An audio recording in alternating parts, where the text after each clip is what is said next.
It says we're streaming, but I'm not seeing anything happening on YouTube as yet. So as soon as it comes up, okay, there it is. All right. We are live. And so this evening, Khushboo and I are going to continue with her reading of the Bhagavad Gita. We are going to be reading today Discourse 11, which is called The Cosmic Vision in one of the versions that we're reading. And we're reading from I'm reading from three different translations of the Gita. First of those is by Laurie Patton, who is now the president of Middlebury College. And this is the Penguin Classic. Dr. Patton has written her Gita in verse form. And then the second one is the Light Illuminations version of the Bhagavad Gita by Shri Purohit Swami, annotated by Kendra, Crossen, Burroughs. And this I refer to as the prose version. And then the gold standard is the Bhagavad Gita translated by R.K. Sharma with Leslie Pitts, or I'm sorry, with Carol Pitts and Les Morgan. And so that is the Sharma version as I read. And Khushboo is reading from an online Sanskrit version, which she has in India. And we're doing this across the world, as many of you know. So we're going to begin with Slok 35. Yeah. Etachutva vachanah keshavasya krutaajali vepamanah kiriti namaskritva bhuya evaha krishnah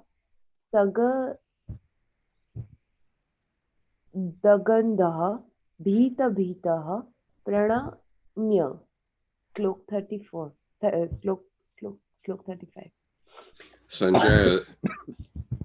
Sanjaya said, when he heard the words of the lovely-haired god, Arjuna, trembling despite his kingly crown, his hands folded, fearful, and bowing down, spoke to Krishna again. And the prose reads, Sanjaya continued, having heard these words from the Lord Shri Krishna, the Prince Arjuna, with folded hands trembling, prostrated himself and with choking voice, bowing down again and again, and overwhelmed with awe, once more addressed the Lord.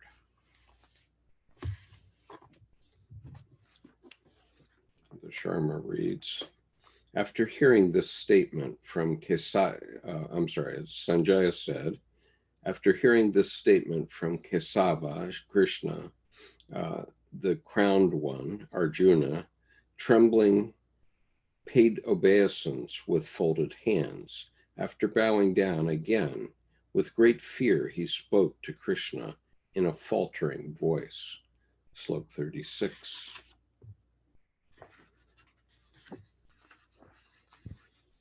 Thane Rishikesha tava prakritva jagatprahashtra tyanura jepecha raksanshi bhitani disho divyanti sarve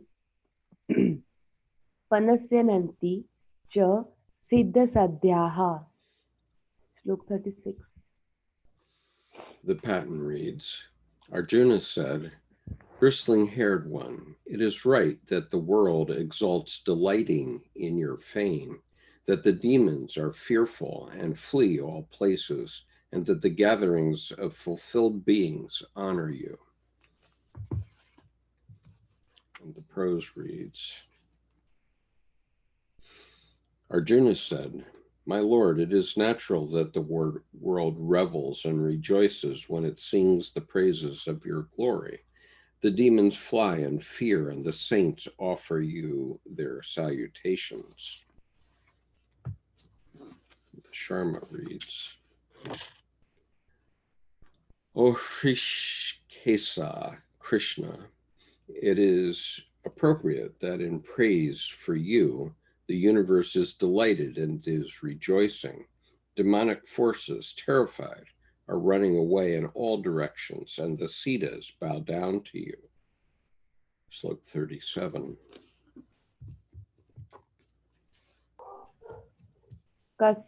Kasmascha te nameranmahatmana gariyashe brahmano pyadikatre anantadevesha jagannivasa tvamaksharah sada satparata yatra.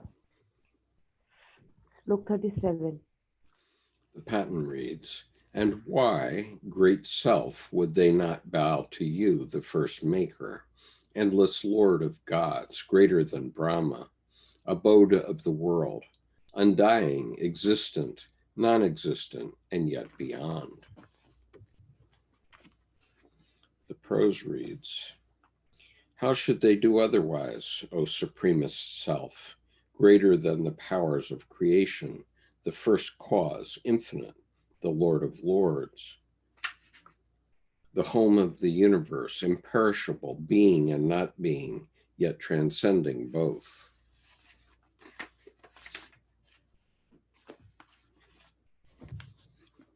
And the Sharma reads,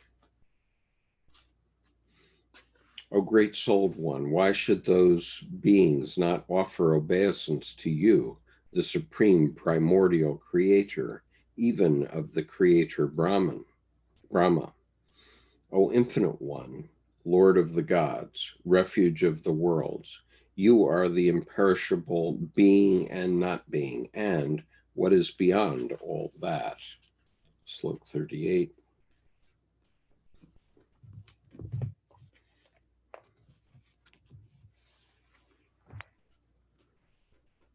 Tvamadivevaha purusha paranastavamasya vishwasya param nidhanama vettasi vedha cha param cha dhama tvaya tata vishava mananantarupa. Slok 38. You are the highest abode of all the universe, the God in the beginning, the Spirit of old. You are the knower and that which is to be known. All is pervaded by you, one of endless form. And the prose reads, You are the primal God, the ancient, the supreme abode of this universe, the knower, the knowledge, and the final home. You will fill everything. Your form is infinite. The Sharma reads, You are the primordial God, the ancient Purusha. You are the ultimate resting place of this universe. You are the knower, the knowable, and the supreme abode. The whole universe is pervaded by you, O one of infinite forms. Slok 39.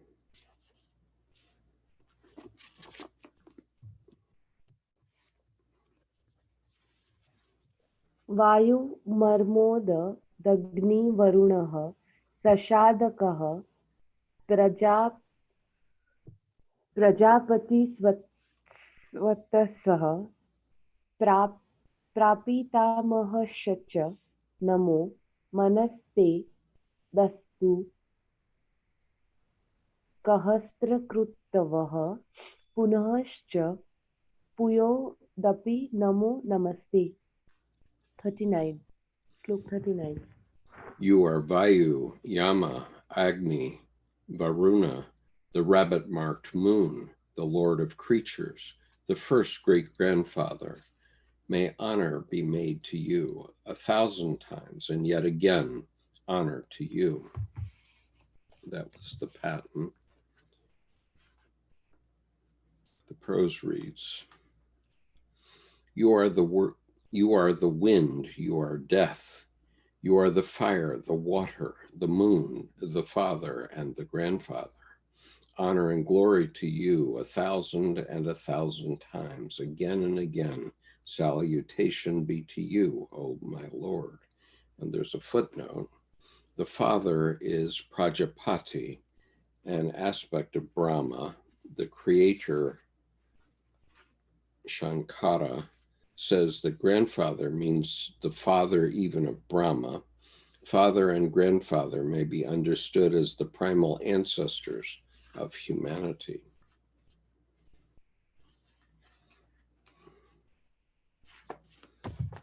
The Sharma reads, you are Vayu, Yama, Agni, Varuna, the moon, Prajapati, and the most ancient great-grandfather.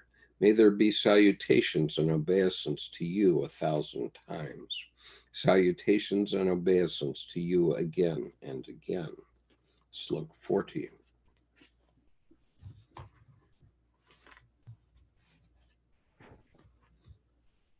Namaha purastadath pushtataste namodastu te sarvata eva sarva ananta viryamita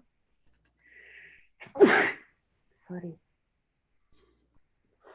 vikramastav sarva samapanoshi Tatodasi Sarvaha. Slok 40. Honor, the Patton reads, honor to you, before you and behind you, honor to you on all sides.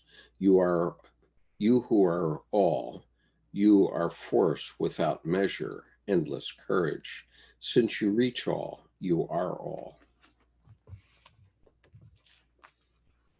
The prose reads, salutations to you in front and on every side. You who encompass me round about, your power is infinite, your majesty immeasurable, you uphold all things, yea, you yourself are all. And the Sharma reads, salutation before you, behind you, and truly all around you, O all, O omnipotent one. You have immeasurable power. You are the fulfillment of everything. Therefore, you are all. Slok 41 and 42 appear to be together. 41 and 42. Yeah. Sakheti matva prasabha yaduktah he Krishna he Yadav he Sakheti ajanata mahimana taveda maya pramadat pranayena vapi yachiva vahasarthamastakritodasi viharashya sa nabhojashneshu ekodartha vyapya vyachyuta tatsamakshah tatyagyamaye tvamaha mapra meyama. Slok 41 and 42. I was in ignorance about your majesty when I said hastily, O Krishna of the Yadu, O friend. I was thinking as a friend would, in confusion and also love. If you were badly treated in jest, eating or sitting, lying in bed or in play, alone or even in front of others, I ask your pardon, immeasurable, unshakable one. The prose reads, Whatever I have said unto you in rashness, taking you only for a friend and addressing you as O Krishna, O Yadava, O friend, in thoughtless familiarity, not understanding your greatness. Whatever insult I have offered to you in jest, in sport, in repose, in conversation, or at the banquet, alone and in multitude, I ask your forgiveness for them all, O you who are without an equal. And there's a footnote, Yadava, descendant of Yadu, an ancient king.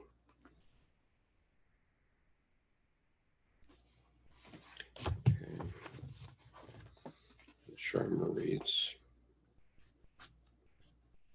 thinking of you as a friend, presumptuously addressing you thus, O Krishna, O descendant of Yadu, O friend, not knowing your greatness due to my negligence or even from love, and however you were insulted in jest by me during play, resting, sitting, eating, either alone or in the company of others, O imperishable one.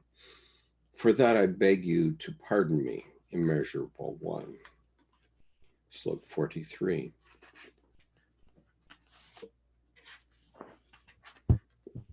पितासि लोकस्य चराचरस्य त्वमस्य पूज्यश्च गुरुगरीयान् न त्वतस्मो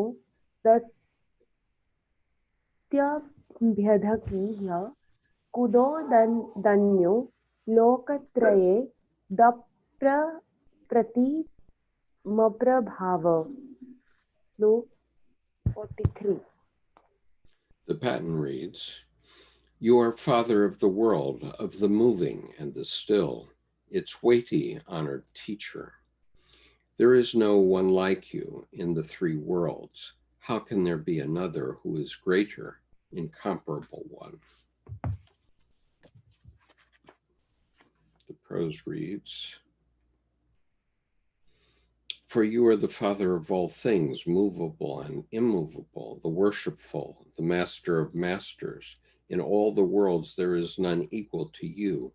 How then superior, O you who stand alone, supreme?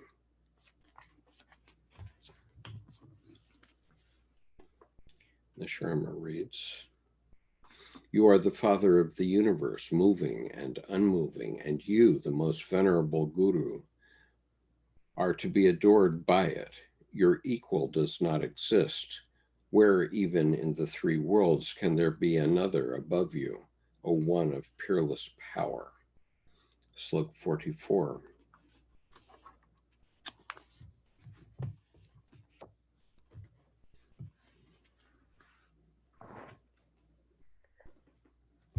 तस्मात्यप्रणमय प्रणिधाय काय प्रसादये त्वामहमिष्मि दयम पितेव पुत्रस्य सुखेव सखुयु प्रियायार्हसि देव सोढुम. Slok 44.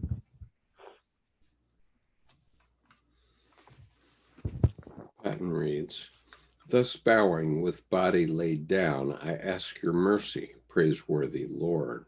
Have patience, God, as a father for a son, or a friend for a friend, a lover for a beloved. The prose reads, therefore I prostrate myself before you, O Lord, most adorable. I salute you, I ask your blessing. Only you can be trusted to bear with me, as father to son, as friend to friend, as lover to his beloved.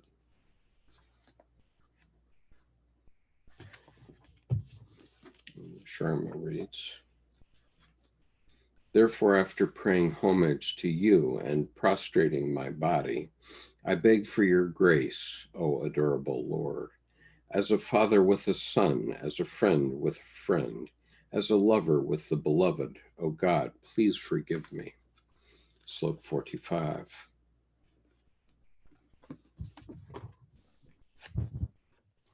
अदृष्टपूर्व हर्षितोऽस्मि दृष्ट्वा भयेन च प्रव्यथितः मनो मे तदेव मे दर्शय देवरूपः प्रसीद Devesh जगन्निवासः. Slok 45. I have seen what has never before been seen. I am filled with delight. My mind is shaken with fear. God, let me see the form I know. Lord of gods, abode of the earth, show compassion.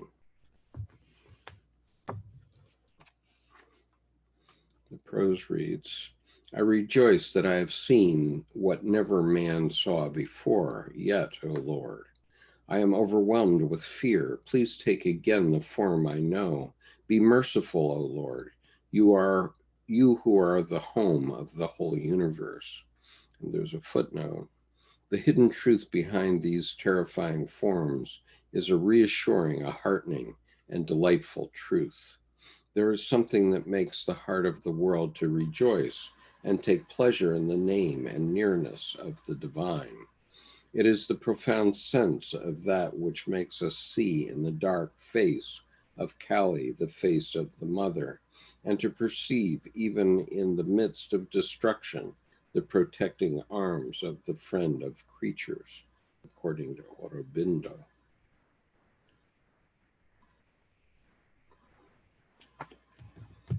The Sharma reads, I am thrilled after seeing that which has never been seen before, but my mind is also quaking with fear. O God, please show me that previous form, O Lord of the gods, O refuge of the worlds. Slok 46.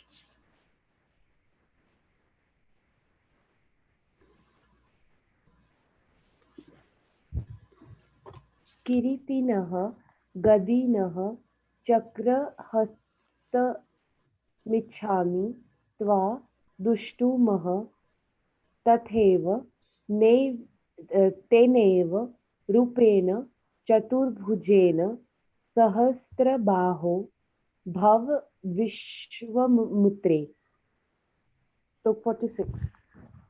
I would like to see you in that form with crown and club and discus in hand, thousand-armed one who has all shapes take on that four-armed form. That was the Patton. The prose reads, I long to see you as you were before, with the crown, the scepter, and the discus in your hands, in your other form, with your four hands. And there's a footnote. Krishna's divine form as Vishnu, cherished by Arjuna, has four hands holding a conch, a scepter, a discus, and a lotus. Another distinctive feature of Krishna's form, as seen in traditional art, is his blue skin, representing the color of his aura when he manifests, according to Aurobindo. Blue is a symbol of spiritual infinity.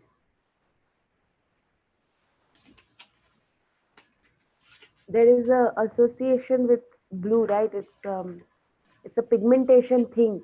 It doesn't exist. We see it that way. You know it, right? Like in birds. Right. It's only You see the aura. Yeah, I didn't quite finish. Sorry, I didn't quite finish the slope. It ends with, "O you whose arms are countless and whose forms are infinite." Okay, so I beg your pardon. So what were you saying about the aura?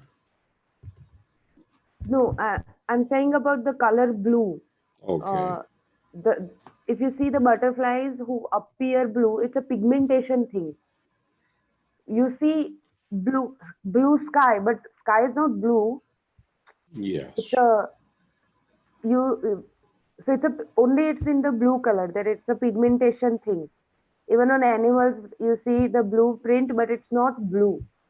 It's also associated with feeling blue. Right. Like, So the way there's a study on it, and how Krishna is also, so like, serendipity is that you are also wearing blue today. I'm very blue. Yes, I'm very blue today. You got what I'm saying, right? Like, Yes, yes, there is a certain amount of blue is a perception. Blue color is a perception yes, when it appears in nature for us. right. Like, in That's like, right. sky is blue, but it's not blue, but we see it blue. Yeah, There's it's a an association wavelength. to it. It's a wavelength that the cornea of our eye, or not the cornea, but the retina of our eye responds to in a certain Yeah, way. exactly. And So it's the same thing. yeah, So we say Father Sky, right? Like Mother Earth and Father Sky. hmm So yeah, that association is always made when talking about Krishna. I see. Okay, so then there's one more reading here, which is the Sharma. I wish to see you as before, crowned with mace, with disc in hand. Be in that same form with 4 arms, O thousand-armed one, O cosmic form. Slope 47.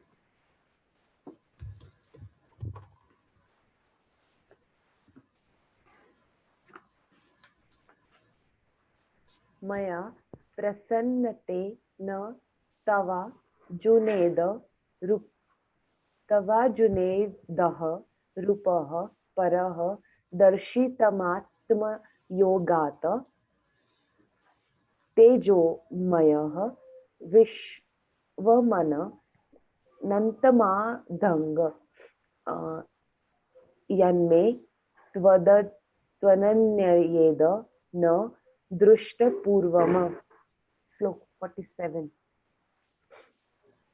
The Patton reads, the Blessed Lord said, Arjuna, in favor to you, I showed this highest form through my own yoga. No one other than you has seen this before. It is made of light, endless, primordial. There's a generic note here. It reads, in the prose, it reads, as Krishna resumes his familiar human form in a compassionate response to Arjuna's plea, he broaches the subject of the next chapter, the path of love, or bhakti yoga.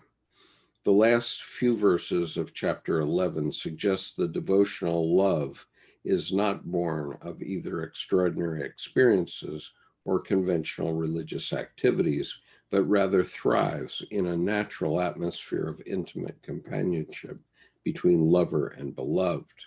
The term bhakti comes from a Sanskrit word meaning to share and implies a reciprocal love shared by both God and the devotee. The relationship between Krishna and Arjuna is a model of this kind of love, which culminates in the spiritual emancipation of the devotee.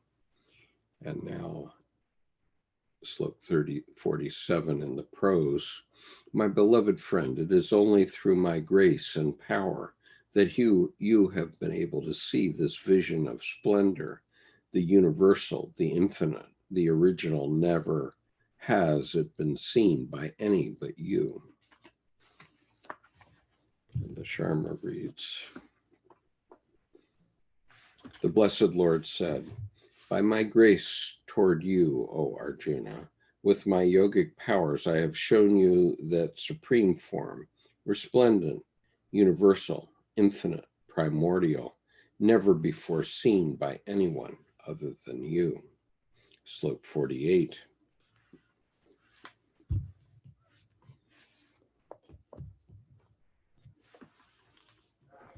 न वेदयज्ञाध्ययनेन दानेन च क्रियाभिर्न तपोभिरुग्रे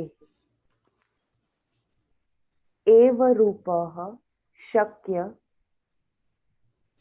अह नृलोके drashtu tat tatvadante kuru pravira.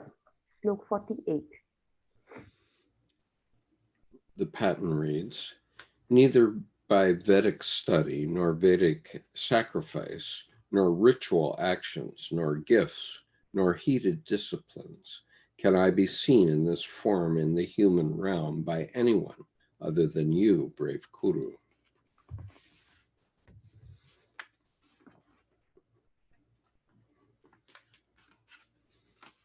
Prose reads, not by the study of the scriptures, not by sacrifice or gift, not by ritual or rigorous austerity is it possible for man on earth to see what you have seen, O foremost hero of the Kuru clan.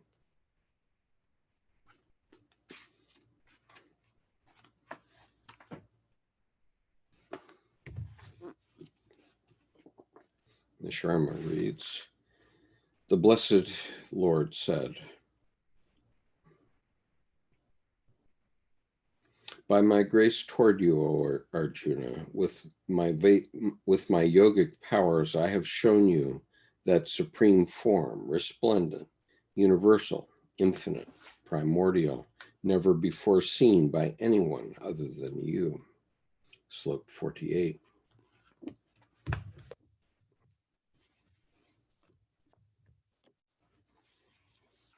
I'm sorry, it's slok 49. 49. Yes, 49.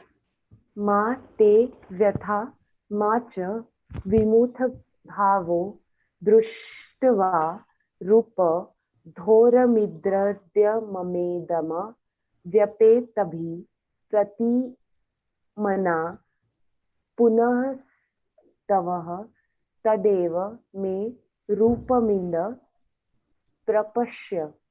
Slok 49. The Patton reads, so do not tremble and do not be confused. You have seen my awe-inspiring form, and your dread disappeared, your mind encouraged. See again this form of mine that you know. Prose reads, be not afraid or bewildered by the terrible vision, but put away your fear, and with your joyful mind, see me once again in my usual form.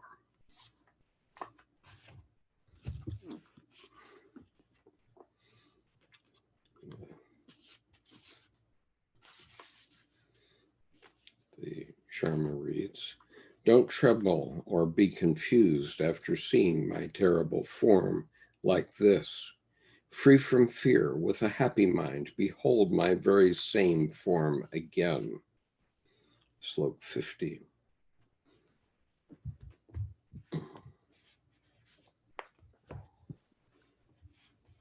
Ityajunah Vasudevastatoktava स्वकः रूपः दर्शयामाय भूयः आश्वासयामास च भीतमेन भूत्वा पुनः सौम्य वपुमर्हात्मा.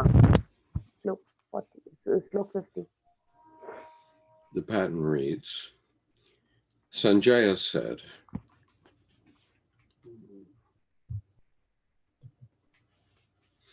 after he spoke to Arjuna, the son of Vasudeva showed his own form again, and he calmed Arjuna's dread when the great self once again took on a pleasing and gentle appearance. The prose reads,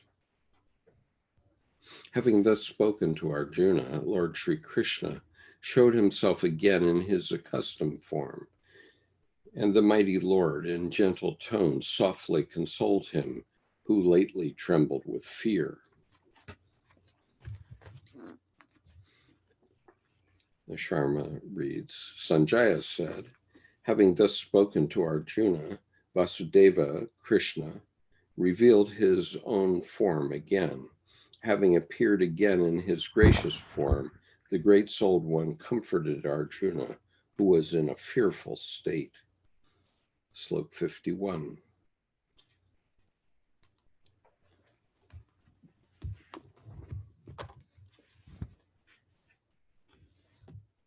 दृष्टवेदः मानुषः रूप तव सोष्य Janardan इदानीमस्थित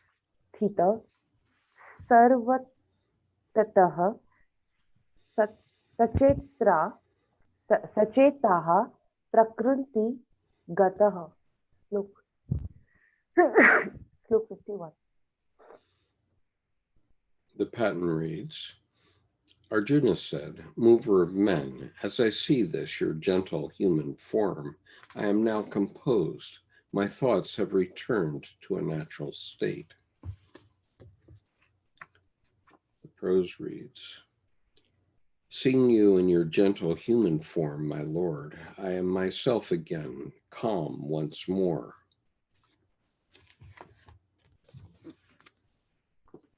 And the Sharma reads, Arjuna said, O motivator of men, having seen your gracious human form, I am now composed in mind, restored to my normal nature. Slok 52.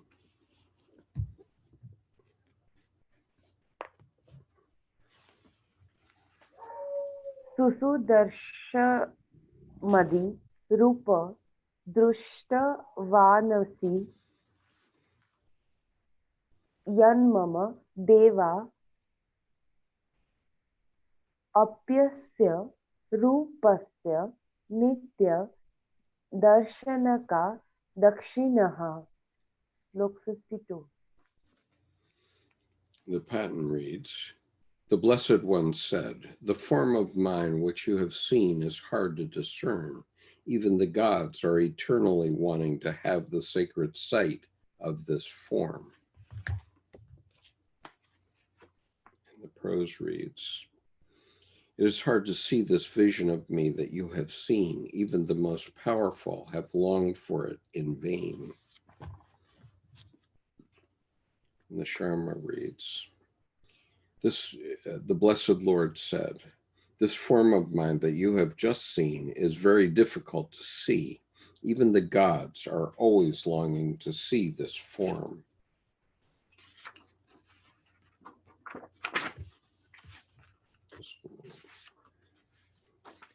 Slok 53.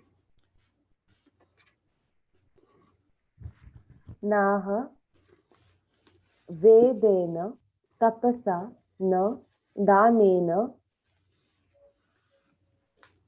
chejaya shakya evam vido drashtu drashta va nasi ma yatha. Look 53. The Patton reads, Neither through Veda nor heated discipline, nor gift, nor sacrifice is it possible to see me in the way you have seen me.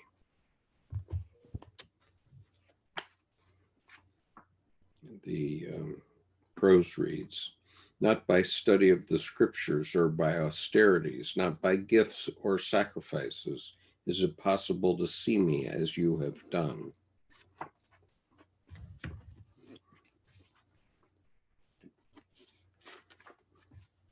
The Sharma reads, Not with the help of the Vedas, nor by austerities, nor by charity, nor by sacrifices can I be seen in the way that you have seen me. Slok 54.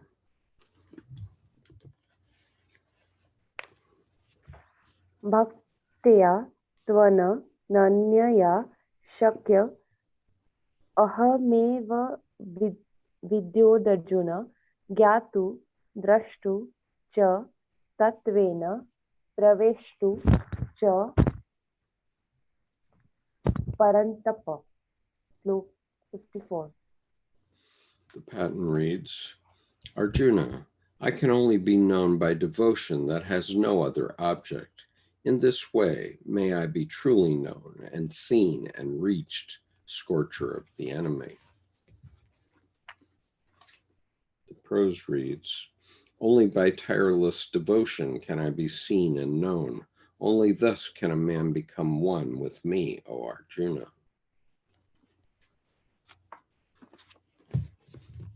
Sharma reads, on the other hand, by single-handed devotion, I, in this form, can be known, seen, and also entered into, in essence, O destroyer of the enemy. Now, I was mistaken. There are 55 slokas in this discourse. So, slok 55.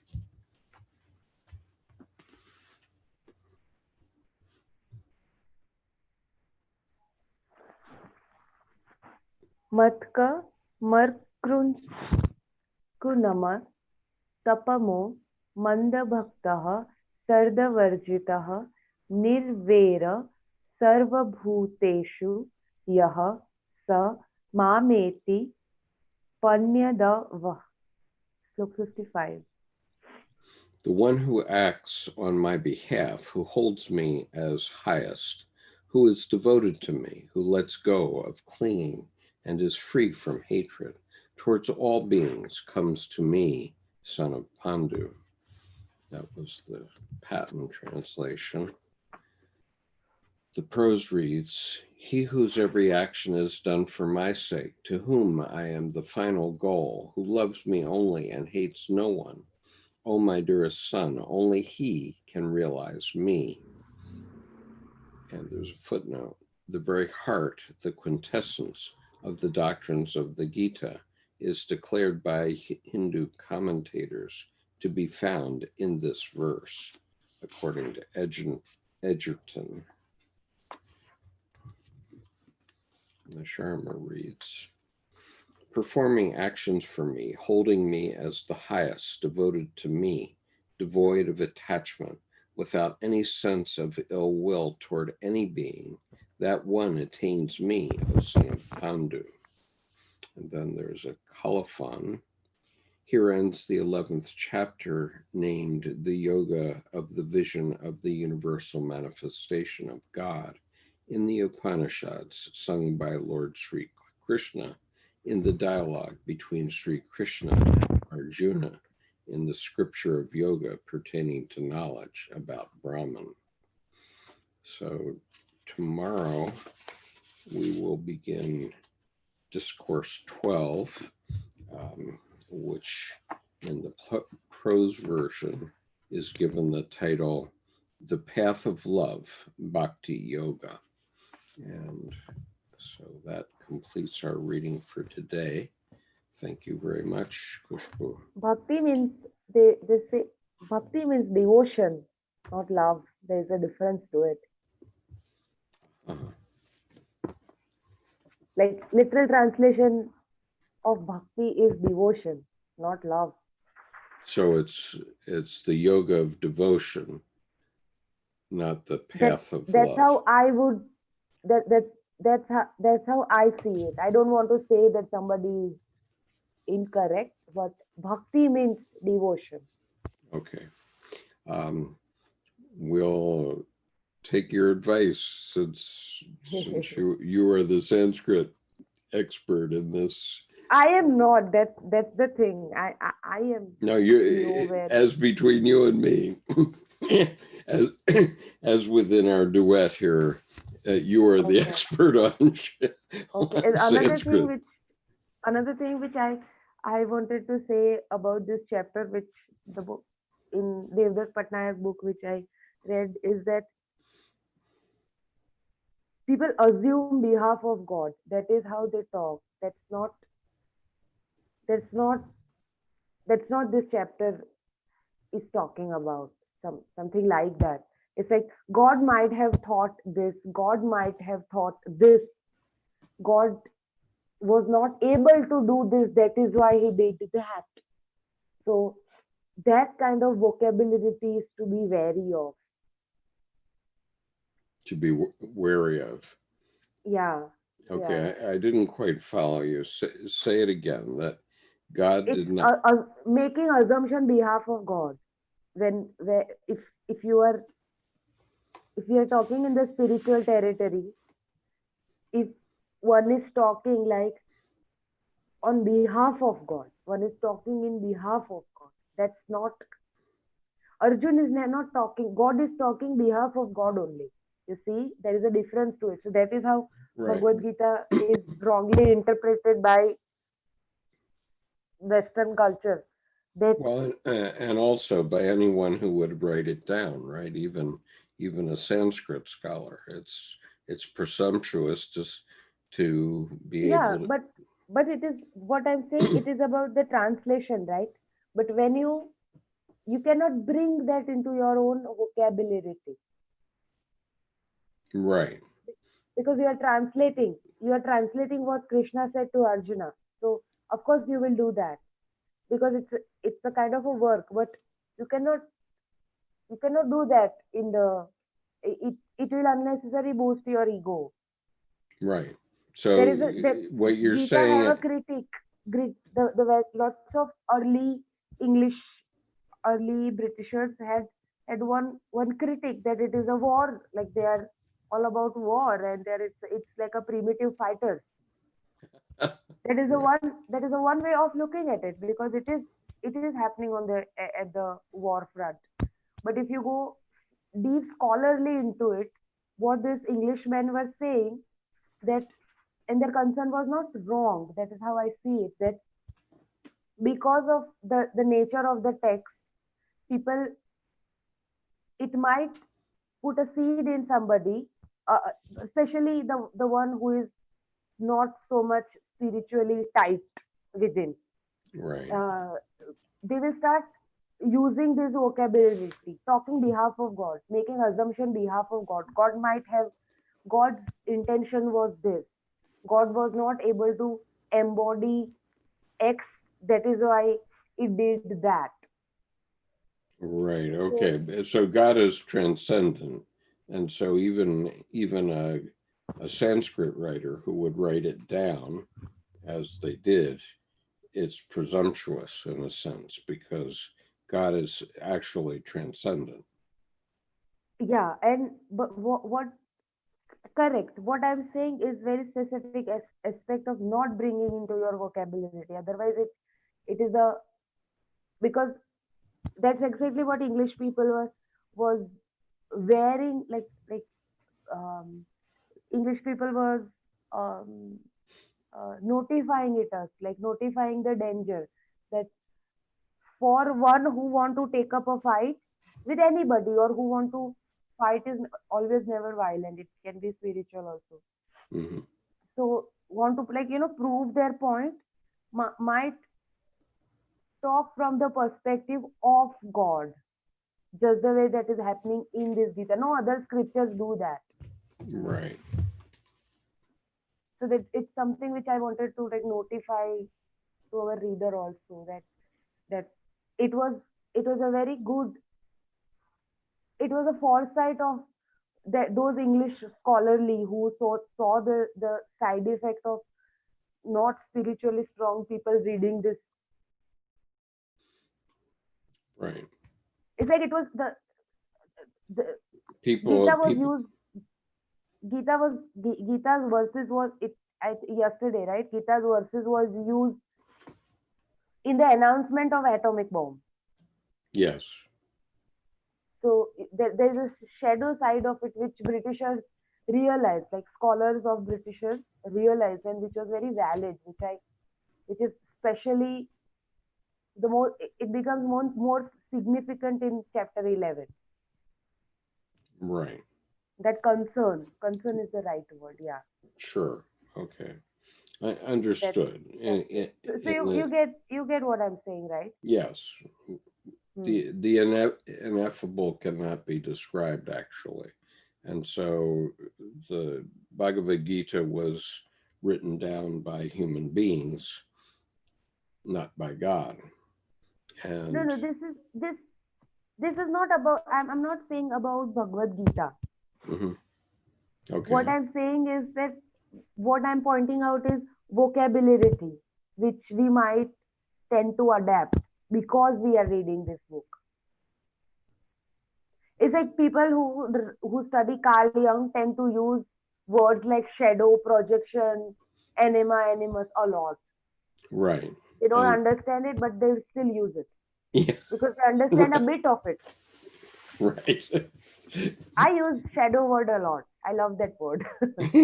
Yeah. So we use the expression of the word shadow, and yet it's way deeper than that, is what you're saying. Exactly, Yeah. exactly. And It's yeah, only shadow is only a symbol of what the real meaning is. so it's not about, it's what I'm saying is not about Gita. It's not about, it's not anything about Gita. It's like I'm pointing towards the human tendency of using certain things for their benefit and advantages. And Sure. this is where Gita starts being used by the ego possessed men or women. Surely. It's chapter 11. Hmm. Okay. Yeah, just causation. It's like there is a high probability of casualty, which was predicted more than 250 years ago when British scholars discovered this book, and which Yeah. was, and I think it's very wise conclusion that people can use it. People did use it after the atomic bomb. So, Yeah. People. Yeah. Absolutely. Um, so all right, I'm sorry it's too no, late for that's you. fine. That makes good sense.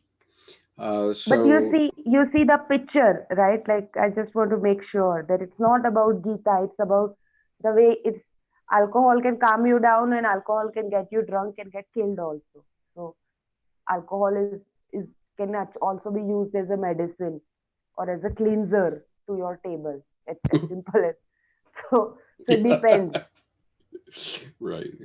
So any book Depends. can only point to the essence of what it's trying to say. It isn't the thing. It's a collection of words that point to the ineffable in this case, right?